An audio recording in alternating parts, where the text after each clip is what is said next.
우리 앞뒤 좌우에 계신 분들과 함께 우리 인사하겠습니다. 여러분들 정말로 축복하고요. 자, 이렇게 인사하겠습니다. 잘 오셨습니다. 자, 앞뒤 좌우에 계신 분들 잘 오셨습니다. 자, 잘 오셨습니다. 자, 잘 못 오신 분이 계신 것 같아요. 막 싸우나 지금? 자, 선교 준비 우리가 차곡차곡 한 3주, 한 달 정도 했습니다. 저희가 했는데 준비하면서 느끼는 생각들이 많이 있습니다. 선교 준비하다가 순교하겠다. 참 다들 버겁고 힘에 겹기도 합니다. 근데 선교 보내는 것도 참 힘들죠, 그죠? 그래도 아마 이제 선교를 가서 또 그 다음에 봉사를 하면서 주시는 마음들이 있을 거예요. 품어지는 생각들이 있을 거예요. 나쁜 생각은 버리시고 좋은 생각만 품으시고 내 것으로 삼으시면 됩니다. 우리의 마음속에 늘 하나님이 계시죠. 우리의 마음속에 선한 생각이 품어지죠. 근데 우리의 마음은 좋은 생각과 나쁜 생각이 늘 왔다 갔다 합니다. 근데 굳이 나쁜 생각을 잡아서 거기에 계속해서 이렇게 일관성 있게 주관을 가지고 나쁜 생각을 따라갈 필요는 전혀 없습니다. 과감히 버리시고 좋은 생각만 품으시면 될 것 같습니다. 잘하는 것보다 더 중요한 것은 함께 하는 것입니다. 우리 모두가 다 잘할 수는 없습니다. 왜? 내가 아무리 잘한다 해도 나보다 잘하는 사람이 오면 나는 또 못한 사람이 되어지기 때문에 그렇습니다. 더 중요한 것은 함께 하는 것이 더 중요합니다. 가는 17명이 다 몸과 마음이 뜻이 하나가 되어야 할 것 같고, 그 다음에 가지 못하고 보내시는 분들도 우리가 남이 결코 아니기 때문에 함께 중보하고 또 기도하면서 잘 다녀오기를 또 하나님 앞에 기도하고 자신의 삶의 위치에서 아름답게 믿음을 잘 지켜나가는 것이 중요하겠다, 그런 생각을 해보게 되어집니다. 사람이 무엇으로 살까? 사람이 무엇으로 살까? 어느 책에 보니까 사람은 감동으로 산다, 그렇게 말합니다. 감동이 무엇입니까? 감동이 마음이잖아, 그죠? 감동이 마음이야. 그래서 사람은 마음으로 삽니다. 그래서 마음이 병들면 몸도 자꾸 아프죠. 그래서 성경에 보니까 마음에 쓴뿌리가 있고 마음에 상처가 있으면 계속해서 그 상처가 우리의 얼굴을 통해서 입을 통해서 나올 수밖에 없죠. 누가 만약에 저한테 상담을 해오면 저는 이런 이야기를 참 많이 합니다. 야, 조금만 더 견뎌보자. 조금만 더 견뎌보자. 근데 제 입에서 야, 좀 참아라, 이런 이야기는 잘 하지 않습니다. 참아라 할 때는 조금 억울하지만 좀 참아줘라, 이런 뜻인 것 같고, 견뎌줘라, 좀 견디자 하는 말은 뭐냐면 더 좋은 것을 바라보면서 내가 나를 잘 다스리는 걸 가지고 견딘다, 그렇게 말하기 때문에 누가 만약에 와서 대부분 아픈 문제를 가지고 연약함을 가지고 저한테 와서 상담을 하면 야, 좀 참아라 하는 것은 사람을 두고 하는 거잖아요. 근데 견뎌라 하는 것은 조금 더 의미가 있다 생각을 하게 되어집니다. 인생 수업이라는 책이 있습니다. 저자는 엘리자베스 퀴블리 로스라는 사람인데, 이 사람이 골수암에 걸려서 죽게 되죠. 근데 2004년에 그가 쓴 책이 인생 수업이라는 책입니다. 근데 그 책에 인생은 마치 애플 피자와 같다, 그렇게 이제 죽기 직전에 이 할머니가 이야기를 합니다. 누구한테 하냐면 손자한테 합니다. 그러면서 이 할머니가 하는 이야기가 애플 피자를 만들어서 가족에게 나눠주고 그 다음에 또 친구에게 나눠주고 그렇게 다 나눠주다 보니까 정작 내 것이 없다, 이렇게 이야기를 하면서 손자에게 그래도 피자가 어떤 것인지 또는 누구에게 나눠줬는지, 그리고 또 나한테 그 피자가 남아있든 없든 나는 별로 상관하지 않는다, 이렇게 고백을 했습니다. 이 이야기를 들은 손자가 하는 말이, 할머니, 저도 죽기 직전에 할머니와 같은 고백을 했으면 참 좋겠습니다. 내 것이 아깝지 않고 다 줘도 내 것이 없어도 괜찮은 할머니의 고백이 너무 좋습니다. 그렇게 이야기하니까 할머니가 이런 말씀을 하셨어요. 얘야, 그것을 죽을 때 알 필요가 있을까? 굳이 살았을 때도 삶의 의미를 다 알지 못하는데 죽기 직전에 꼭 그것을 알아야 되겠니? 지금 알아도 늦지 않다, 이런 이야기를 손자한테 해주게 됩니다. 북한에서 탈북해온 한 여성이 이런 고백을 했습니다. 나는 아픈데 통증을 느끼지 못하고 산다. 아픈데 왜 통증을 느끼지 못할까? 이야기는 삶의 여유가 없다는 이야기입니다. 마음의 감정의 여유가 없다는 이야기죠. 목숨 걸고 대한민국 땅에 넘어와서 보니까 우리가 생각하는 북한은 자유도 없고 사유재산도 없고 그리고 그야말로 생지옥이다 그렇게 말하는데 한국 땅에 와보니까 정말 한국이 더 살기 어렵다. 마음의 여유가 없다. 나는 고통이 느껴지는데 고통이 오는데 고통이 느껴지지 않는다. 그런 탈북 여성의 고백의 이야기를 들어본 적이 있습니다. 사는데 힘드시죠? 예수 믿는데도 마음이 힘드시죠? 우리는 그렇게 살 수밖에 없는 죄의 습관을 가지고 태어났지만 근데 예수 믿는 사람은 그렇게 살면 안 된다는 것입니다. 왜? 예수님이 십자가 위에서 우리의 모든 허물과 죄를 용서하시면서 다 이루었다 하시는 것은 뭐냐면 나의 약함도 나의 상처도 나의 병듦도 나의 모든 연약함도 주님의 능력으로 내 능력이 아니고 하나님의 능력으로 언약의 약속의 말씀의 능력으로 내가 충분히 극복하고 이기고 견딜 수 있는 힘을 주님이 이미 주셨다는 것입니다. 내가 그것을 선용하지 않고 활용하지 않으면 나는 끊임없이 내 생각의 나쁜 쪽을 따라갈 수밖에 없다는 것입니다. 충분히 내가 막을 수 있는 길이 있고 충분히 가지 않아도 되는데 왜 그것을 가는지 그것은 내 마음속에 뭔가가 채워지지 않았기 때문에 그렇습니다.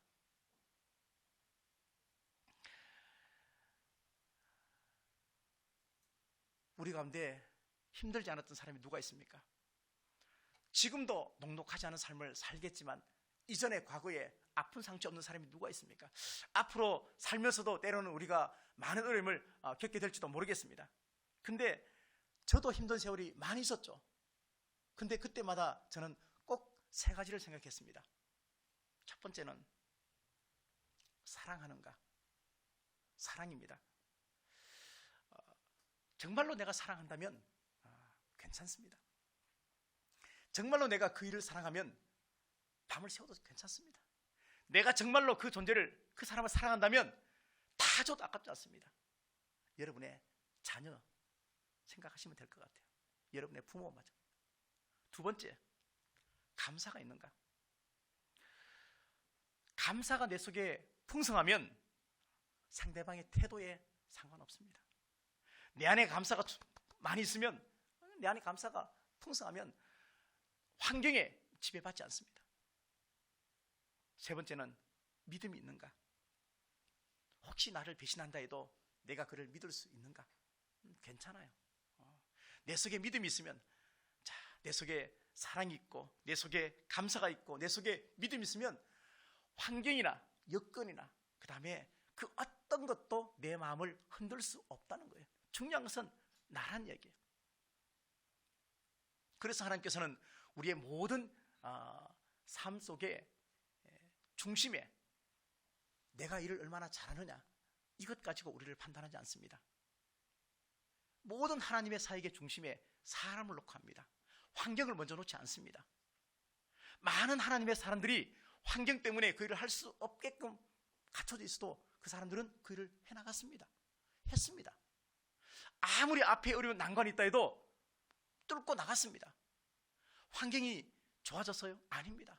환경이 나빠도 그들 마음속에 신념이 있고 가치관이 있고 믿음이 있고 사랑이 있고 어떤 신에 대한 절대적인 신뢰가 있으면 충분히 나갈 수 있다는 겁니다. 사랑이 뭐냐? 책에 찾아보니까 인터넷 딱 찾으니까 사랑은 그러니까 첫 번째 나오는 게 눈물의 씨앗 이렇게 나오더라고요. 그래서 아차 이렇게 치면 안 되겠다. 질문이 틀렸다. 그래서 다시 질문을 바꿨습니다. 그래서 사랑을 쳐보니까 이렇게 되어 있어요. 나의 슬픔을 자기 등에 지고 가는 것. 나의 슬픔인데 슬픔을 자기 등에 내 등에 지고 가는 것. 만약에 누가 아파요. 그러면 그 사람의 슬픔을 내 등에 지고 가는 것. 이게 진짜 사랑이다. 그래서 누가 나를 사랑하는지 사랑하지 않는지 확인할 수 있는 방법 중에 한 가지가 뭐냐면 나의 슬픔에 그 사람이 참여하는가 아니면 나의 슬픔에 그냥 무시하는가 이것만 보면은 저 사람이 나 사랑한다 안 한다 알 수 있다는 거예요. 슬퍼서 우는데 그들도 보지 않으면 그 사람 나 사랑하지 않는 거예요. 성경에는 보니까 갈라디아서 6장 2절 말씀에 너희가 짐을 서로 지라 그리하여 그리스도의 법을 성취하라 그렇게 말합니다. 그리스도의 법은 사랑입니다. 누군가의 짐을 함께 져주는 것보다 더 큰 사랑은 없습니다. 하나님을 사랑하고 이웃을 사랑하라 그렇게 말합니다. 근데 이웃 사랑의 가장 첫 번째가 뭐냐면 그들의 짐을 함께 나누어 지는 것입니다. 약한 자의 짐을 함께 나누어지는 것입니다. 배고픈데 밥 먹으라 아니고 밥 사주는 것입니다. 함께 밥 먹는 것입니다. 추운데 옷 입으라 이게 아니고 옷을 덮어주는 것입니다. 내 겉옷을 벗어서 주는 것입니다. 그게 진짜 사랑이죠. 그래서 죽음은 늙어서 죽는 것이 아니고 병들어 죽는 것이 아니고 우리가 죽는다는 것은 죄의 결과로 죽는 것이거든요. 그 죄의 결과로 우리가 죽는데 그 죄, 내가 영원히 해결할 수 없는 숙제, 평생의 숙제, 그 숙제를 누가 해줬느냐? 바로 예수님이 해주셨다는 거예요. 초등학교, 중학교 다닐 때 숙제를 안 해갔는데 친구가 대신 숙제를 막 해주면 너무너무 좋잖아, 그죠? 너무 기분 좋잖아. 그런 경험들이 아마 없을 거예요. 여러분들은 다 우등생이어서. 근데 인생의 숙제인 이 죽음의 문제, 죄의 문제, 모든 종교가 공통적으로 가지고 있는 이 문제를 누가 해결해 주느냐? 내가 내 문제를 해결할 수 없는 거예요. 죄의 문제, 죽음 문제 해결할 수 없는 거예요. 외부적인 어떤 것을 가지고 또 하나님의 어떤 사랑을 가지고 그리고 십자가의 그 은혜, 죄가 없으신 예수 그리스도 그분의 죽음을 통해서 우리의 죄가 대신 해결되고 내 숙제를 대신 해줬기 때문에 우리가 예수님을 믿는 겁니다.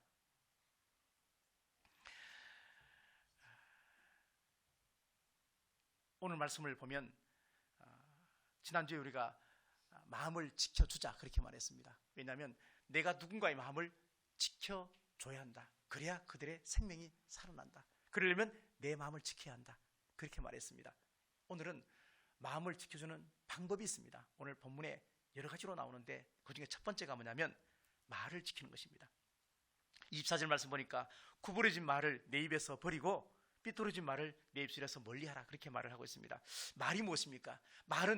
원래 말은 참 좋은 거예요. 만약에 우리가 지금 미국 가 있다 그러면 말이 안 통할 거잖아, 그죠? 우리 영어 잘 못하잖아, 그죠? 이제 필리핀 가보시면요, 영어도 영어지만 따가로를 사용합니다. 그러면 무슨 말 하는지 정말 모릅니다. 그러니까 말은 사람과 사람 사이를 이어주는 음악의 이음줄하고 똑같습니다. 근데 요즘은 말을 해도 잘 이어지지 않습니다. 그래서 말이 많아서 관계가 깨어지기도 하고요, 말이 너무 없어도 관계가 깨어지기도 합니다. 야, 제발 말 좀 하자 그렇게 말해요. 어떤 사람은 제발 말 좀 그만하라고 그렇게 이야기를 합니다. 말은 하나님께서 우리에게 주신 가장 좋은 선물이죠. 그럼에도 불구하고 말을 통해서 우리는 때로는 상처를 주기도 하고 때로는 말을 통해서 은혜를 받기도 합니다. 내가 막 아픈데 와서 힘들지? 그러면 참 기분 좋아. 근데 그렇게 말했던 그 사람이 내일 모레 또 와서 뭐 한마디 탁 찌르면 그게 또 상처가 돼요. 구부러졌다 하는 말, 삐뚤어졌다 하는 말은 뭐냐면 사악하다 또는 고집이 세다 또는 성미가 꼬였다 하는 이야기를 합니다. 영어 성경에 보니까 진실하지 못하다 하는 뜻입니다. 떳떳하지 못하다 하는 말입니다.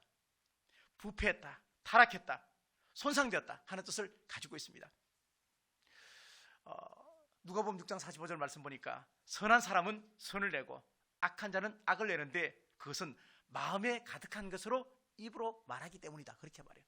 우리의 마음속에 선이 가득 차면 선한 말이 나오고 우리의 마음속에 악이 가득 차면 악한 말이 나온다는 것입니다. 그래서 사도 바울은 내 안에 늘 두 마음이 싸운다. 착한 마음과 선한 마음이 싸운다. 악한 마음이 싸운다. 그렇게 이야기를 하고 있습니다. 시편 141편 3절 말씀해 보니까 여호와여 내 입 앞에 파수꾼을 세우시고 내 입술의 문을 지키소서 이렇게 말합니다. 말이 많으면 허물을 면하기가 어렵다 그렇게 말을 하고 있습니다. 그래서 꺼진 불도 다시 보는 게 아니고 꺼진 말도 다시 보자. 내가 했던 말이 과연 누구한테 상처가 되지 않았을까? 다시 보자. 이런 이야기도 있습니다. 성경적인 지혜로운 말 언어 습관이 있습니다. 자, 첫 번째가 뭐냐면요, 하나님 앞에서도 할 수 있는 말을 하자. 하나님 앞에서도 할 수 있는 말을 하자. 두 번째, 잘 알지 못하면 함부로 말하지 말자. 잘 알지 못하면 함부로 말하지 말자. 세 번째, 만약에 부득이하게 제3자 앞에서 말을 할 필요가 있을 때는 그 사람 앞에서도 할 수 있는 말을 하자. 그죠? 그 사람 앞에서 할 수 있는 말을 하자. 네 번째, 교차적인 말을 하지 말고 평행적인 말을 하자. 이것은 뭐냐면 누군가 말을 하는데 말을 탁 잘라먹고 야 그거 아냐 이렇게 끼어들지 말고 다 듣고 함께하는 말로 하자. 그런 뜻입니다. 뉴 메시지 하지 말고 아이 메시지 하자 하는 뜻입니다. 책임을 전가하는 말 하지 말고 모든 책임은 나한테 있다. 먼저 나 중심의 사고를 가지고 말을 하자. 그런 것입니다. 할아버지 할머니가 길을 가다가 할머니가 할아버지한테 영감 나 좀 업어줄래? 이렇게 말하니까 이 할아버지가 싫지만 나중에 하도 잔소리 들을 것 같아갖고 업어줬습니다. 업어주면서 할머니가 하는 얘기가 나 무겁지? 그렇게 말하니까 할아버지가 당연하지. 머리는 돌덩어리고 얼굴은 철판이고 간은 부었지. 그렇게 말하면서 얘기를 하는 거예요. 돌아오는 길에 할아버지가 다리를 삐끗해가지고 이제 할아버지가 할머니한테 업히게 됐어요. 근데 나 무겁지 그러면 그런 말이 들을 것 같아서 나 가볍지 그렇게 말했어요. 가볍지 당연히. 머리는 비었지, 입은 싸지, 허파인 바람이 간뜩 들었지. 밥을 먹을 땐 잘 씹어 먹어야 내 속이 편하고요. 말을 할 때는 잘 씹어서 해야 상대방 속이 편한 거예요. 상대방 속이. 그래서 우리는 말을 할 때 말 한마디로 천냥빛을 갚는다. 그렇게 이야기를 하는 것입니다. 사람이 태어나서 말하는 데까지는 약 한 2년 정도 걸립니다. 그죠? 엄마, 아빠, 맘마. 그죠? 근데 침묵하는 것을 배우는 데는 60년 걸린다 그래요. 그만큼 우리는 말이 많아요. 그래서 제가 요즘 쓰는 말이 있습니다. 칼보다 침묵이다. 칼보다 침묵이다. 그런 얘기를 씁니다. 잠언 18장 21절 말씀 보니까 죽고 사는 것이 혀의 권세에 달렸으니 혀쓰기를 좋아하는 자는 그 열매를 먹는다. 자기가 한 말에 자기가 올무에 걸린다 하는 뜻입니다. 두 번째, 눈을 바르게 보는 것이 중요합니다. 첫 번째는 말이고 두 번째 눈입니다. 관계가 깨어지고 그 다음에 미워지면요 눈꼬리부터 달라집니다. 그죠? 눈부터 달라지죠. 근데 중요한 것은 사람은 보는 것이 상당히 중요한데 내가 보는 것에 의해서 내 삶이 결정되어집니다. 내가 무엇을 보느냐? 앞으로 내가 뭐 하지? 내 꿈이 뭐지? 근데 대부분 꿈은 자기가 본 것 안에서 결정되어집니다. 자기가 봤던 것 안에서 결정되어집니다. 그래서 사람은 좋은 것을 많이 봐야 됩니다. 왜 돈 들여가지고 저 미국 가서 그랜드 캐니언 왜 보겠어요? 그거 딱 3초예요. 제가 가보니까 3초야. 와, 그럼 끝이에요. 다 똑같아. 근데 그걸로 통해서 내 속에 마음이 평안해지잖아요. 내 마음이 좋아지잖아. 그러면 내 입에서 좋은 말이 나오잖아. 좋은 것 봤는데 어떻게 좋은 말이 나와야죠. 비싸고 맛있고 정말 좋은 음식 먹고 나와서 하면 안 돼. 십장생 하면 안 되지. 나쁜 소리 나오면 안 되잖아. 우리가 잘 아는 얘기 가운데 미국의 어떤 소녀는 길을 가다가 5달러 지폐를 줬어요. 길을 가다가 5달러 지폐를 줬어. 그 다음부터 이 소녀는 땅만 쳐다보는 거야. 왜? 혹시나 땅에 또 돈이 있을까 싶어서. 사람은 그렇게 살아가는 거예요. 나를 이끄는 것이 뭔지, 나를 지배하는 것이 뭔지, 내가 어디에 지배를 받고 사는지 너무너무 중요합니다. 근데 지배받는 것 중에 첫 번째가 보는 거예요. 왜? 내가 보는 것 따라가지고 달라져요, 사람은. 옆에 계신 분들 눈 보라고 얘기하지 않겠습니다. 세 번째, 시간이 조금 지나가서 빨리 하겠습니다. 세 번째는 치우치지 않는다. 억지 견해가 있고요, 참다운 인식이 있습니다. 억지 견해는 뭐냐면 내가 주장하고 내가 하는 말은 다 옳다고 생각하는 것이 억지 견해입니다. 자기는 절대 틀렸다고 생각하지 않습니다. 참다운 인식은 뭐냐면 나도 틀릴 수 있다 생각하고 사는 겁니다. 근데 대부분 사람들은 후자 쪽이죠. 나도 틀릴 수 있어. 그렇게 생각을 하는데 절대 그렇게 믿지 않습니다. 그래서 내가 하는 말은 다 옳다라고 생각해요. 그래서 억지 견해를 가지고 사는 것이죠.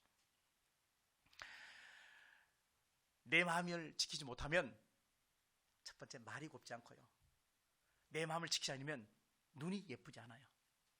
내 마음이 곱지 않고 내 마음을 지키지 않으면 치우치게 되어 있습니다. 그리고 결국에는 바른 길에서 이탈하게 되어 있습니다. 어떤 목사님이 전도하러 나갔습니다. 근데 그 목사님이 그날은 너무 전도하기 싫었습니다. 왜 싫었냐면 집에 할 일이 너무 많았습니다. 할 일이 너무 많아가지고 이 전도가 이렇게 마음에 와닿지 않는 거예요. 목사가 전도해야죠. 근데 벨 눌러서 이렇게 전도를 해야 되는데 벨 누르면서 주여 아무도 안 나왔으면 좋겠습니다. 이런 생각을 가지고 전도하는 거예요. 바쁘니까 할 일이 있으니까. 그래서 마음을 들킬 수는 없고 뒤에 전도 던질 쭉 있는데 띵동 눌렀어요. 누르니까 가만히 있어 안 나와. 그래서 갈라 그러니까 목사님 한 번만 더 에이씨 또 눌렀어요. 그러면서 두 번 세 번 눌렀어요. 그러고 난 다음에 여러 집을 이제 쭉 전도를 했어요. 하고 난 다음에 이제 집에 와서 일을 다 했어요. 바쁜 일이 있으니까 다 하고 난 다음에 다음날 새벽 기도를 드리는데 새벽 기도 저는 새벽 기도를 여기서 이제 하는데 하나님의 음성이 들리는 거예요. 야, 김 목사, 너 어제 전도할 때 왜 내 마음으로 전도하지 않고 너 김 목사 마음으로 전도했어? 이렇게 말하는 거예요. 그 소리가 들리는 거예요. 바쁘니까 그냥 전도할 때 하나님의 마음을 가지고 한 영혼도 천하보다도 귀한 마음을 가지고 전도를 하려고 해야 되는데 바쁘니까 그냥 벨 누르면서도 제발 안 나왔으면 이런 마음을 가지고 너 마음으로 전도해. 그건 전도가 아니라니. 마음이 중요해요.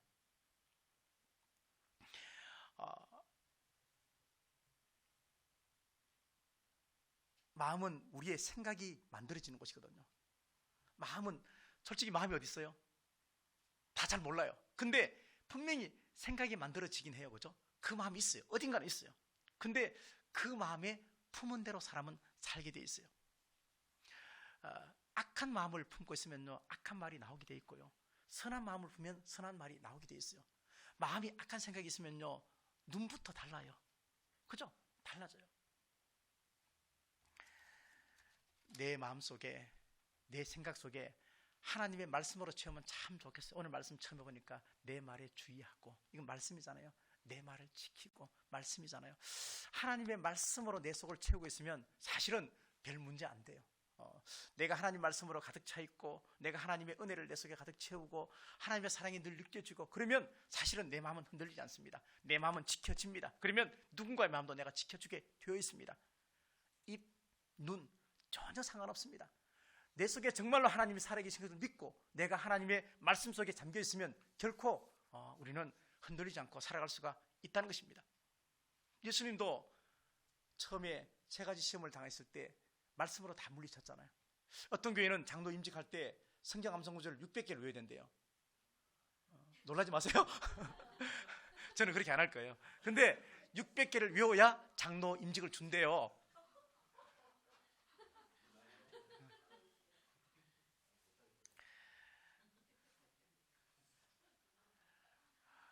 참 중요합니다. 마음. 자, 여러분들이 누군가를 만날 때 겉모습 보죠. 근데 겉모습만 보나요? 아니죠. 여러분들 대부분 다 그 사람의 마음을 읽어요. 예. 저 사람이 내 마음을 어떻게 알까? 알아요. 왜? 내가 그 사람 마음 아는데 저라고 모르겠어요. 다 알아요. 서로 마음으로 하는 거예요. 어떤 유명한 목사님이 외국 집회를 갔다 왔어요. 비행기를 타고 오는데 앉았어요. 그래서 비행기 타고 오면서 피곤하지만 그래도 좀 생각을 정리하고 그러려고 이제 성경책을 쭉 읽었어요. 한참 읽고 있는데 옆에서 어떤 젊은 사람이 목사님 안녕하세요 이렇게 인사를 하는 거예요. 그래서 놀라가지고 저를 아세요? 알죠. 목사님 TV도 나오셨고 제가 다 알아요. 그럼 진작 말씀하시죠. 그러니까 목사님 같이 훌륭한 사람은 이렇게 혼자 계실 때 뭐 하는지 궁금했어요. 이러는 거야. 아이고 놀래가지고 뜨끔하니 끔찍한 거잖아. 끔찍하잖아. 그 다음부터 어디 가도 보고 누가 있나 살피게 되는 거야. 우리도 마찬가지예요. 누군가 만날 때 마음을 먼저 확인하는 거예요. 겉모습 가지고 스캔 쫙 하겠지만요, 내 마음은 눈은 스캔하지만 내 마음은 그 사람의 마음을 먼저 또 보려고 하는 것입니다. 그렇습니다. 화장을 하기가 정말 귀찮은데도 불구하고 화장을 다 하는데 우리 마음은 관리하지 않아요. 우리 마음 청소는 잘 안 해요. 상처도 그냥 가지고 그대로 있고 상한 마음도 그냥 그대로 가지고 있고 이거 왜 고집스럽게 계속 가지고 가는지 모르겠어요. 물이 99도가 되면 끓지 않거든요. 100도가 돼야 끓잖아요. 엘리야가 6번 기도했을 때 작은 조각구름 없었어요. 여러분들이 살면서 영적인 임계점이라는 게 있어요. 영적 임계점. 이 말은 뭐냐면 내가 요 고비만 넘어가면 충분히 견딜 수 있는 어떤 한 점이 있어요. 그것만 견디면 그 다음부터는 똑같은 어려움이라도 내가 견딜 수 있어요. 근데 거기서 무너지면 그 다음부터는 계속해서 그 시험을 할 수밖에 없어요. 살면서 많은 어려움과 고난이 우리 앞에 다가올 수도 있습니다. 근데 중요한 것은 영적 임계점을 내가 통과하기만 하면 돼요. 그것은 뭐냐면 내 속에 하나님의 은혜를 꽉 채우고 내 안에 하나님의 사랑으로 꽉 채우고 내 속에 말씀으로 꽉 채우면 그것이 내 속에 가득 있으면 절대 입에서 절대 눈에서 절대 좌우로 치우치지 않는 삶을 살아갈 수가 있다는 겁니다. 중요한 것은 나예요. 상대방이 아니에요. 오늘 성찬식을 합니다. 이 성찬식은 기독교 예식 가운데 가톨릭에서는 고해성사, 혼배성사, 종부성사 여러 가지 많은 게 있지만 기독교에서는 세례와 성만찬 딱 두 가지를 합니다. 예수님께서 이것을 기념하라 그렇게 하셨고 세례는 예수님이 직접 받으셨기 때문에 하는 것입니다. 예수님을 기억하고 또 이 성만찬을 통해서 하나님의 사랑을 다시 한번 깨닫는 그런 시간입니다. 세례 받으신 분들만 할 수 있고 그러나 애찬식도 다 함께 한다고 이야기를 했습니다. 지금부터 우리 함께 하나님 말씀을 한 곳 보면서 성찬식을 하도록 하겠습니다.